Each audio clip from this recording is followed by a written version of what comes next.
Hi, my name is Cindy Lang, and this is my third language journal for second language acquisition with Professor Leslie Grant. For our big three questions again is what did you learn, how did you feel, and how you practice. So last week, I'm doing my journal a little bit later than I anticipated, but for our last language lesson, we went over colors, and we started our lesson off with like a recap of numbers, which was really nice. Also, we reviewed a worksheet, and then we went straight into the colors pretty quickly, and that was very new because it was actually the sign. Because I said previously, I felt like numbers and the alphabet were kind of easy for my mind to like relate some of them. However, colors were pretty much, that was my computer. Colors were much different, except for yellow. I remember yellow because I'm like, oh, it reminds me of Hang Loose. So anyway, that's what we learned. How did you feel? This was groundbreaking, I feel like, is I felt a lot more confident going into this lesson because I think, so part of the reason I felt a little bit more confident was because I felt more prepared.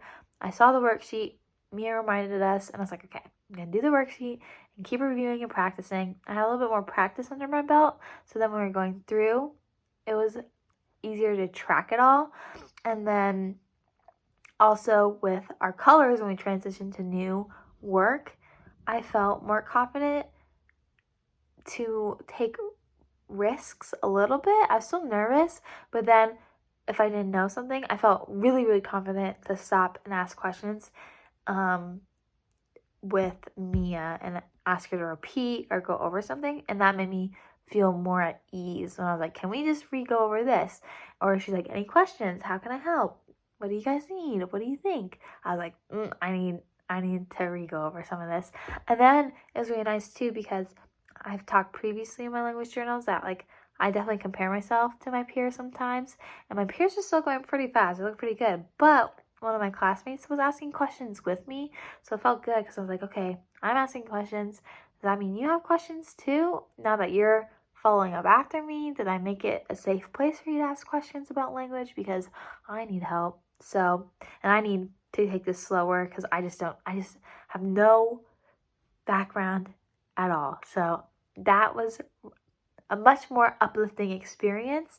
I also feel like this relates to my future students because the more you make the classroom a safe place to take these risks, the more willing that they are to practice their new language, and also on top of that, just like being curious about the language and taking risks and asking questions and having them feel safe to ask me a question or figure out ways we can communicate and ask questions of one another. Anyway, that was what I was thinking. And then how you practice, I think this, I've said the same things, but watching YouTube videos have helped me so much in terms of like feeling more confident, going over things and pausing it when I need to, and then practicing on my own.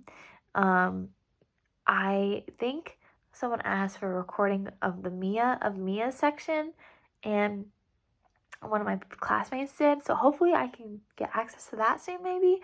But practice makes you feel so much more better about going into something. And then also, I haven't been able to get on the app yet. It's been slipping the mind because I've been watching so many YouTube videos. And then I think too, once you get down the track of practicing on YouTube and you set up a good routine, having a routine of your practice really is effective. And I've also sometimes when I start watching those YouTube videos, it leads me to another ASL video, and I'm just keep finding more and more things I can keep watching. And I think something else I previously talked is I've been observing and paying attention to students I work with a lot more, especially that I like they just relate so well. So I've been observing and watching people that actually are fluent with the ASL work with a deaf student. So that's been really interesting as well, because then I've been trying to copy them when I'm there and working with said student.